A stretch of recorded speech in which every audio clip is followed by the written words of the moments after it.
Sa Iloilo City, mahigit 35 Ilonggo ang dumalo sa campaign rally ng Team Uswag kahapon. Pinangunahan ito ni Iloilo City Mayor Jerry Treñas kasama ang kanyang partido.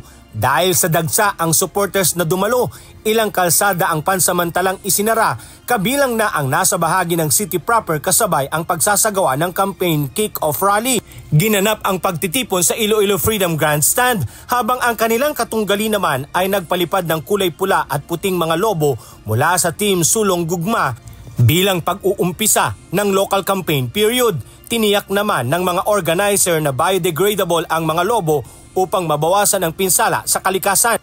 Maliban dito, nagtampok rin ng pabudel fight para sa kanilang mga supporters. Sa Antique, nagsagawa rin ng caravan ang Team Ligarda sa Pandan Antique bilang campaign kick-off program sa Liberman Gym. Ang Team Ligarda ay pinangungunahan ni Congressman Antonio Agapito A.A. Ligarda na kumakandidato sa Lone District ng Antique. Makakatunggali ni Ligarda sa probinsya ang kasalukuyang gobernadora ng Antique na si Governor Rodora Cadyao.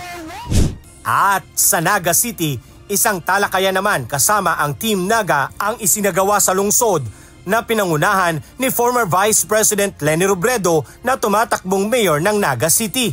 Nangampanya ang kanilang grupo sa mga stall owners dito kung saan nagpakilala at ibinahagi ang kanilang mga nagawa at mga plano sakaling manalo sa darating na halalan.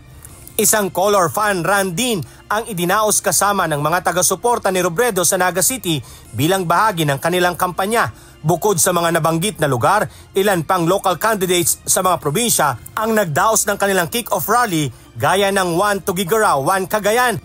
Habang nagdaos naman ng free concert ang Team Asenso sa Bacolod kung saan nakilahok ang ilang musical artists at mga residente ng lungsod. Alan Manansala, UNTV News and Rescue. Diyos ang aming sandigan, serbisyo publiko ang aming pinahahalagahan.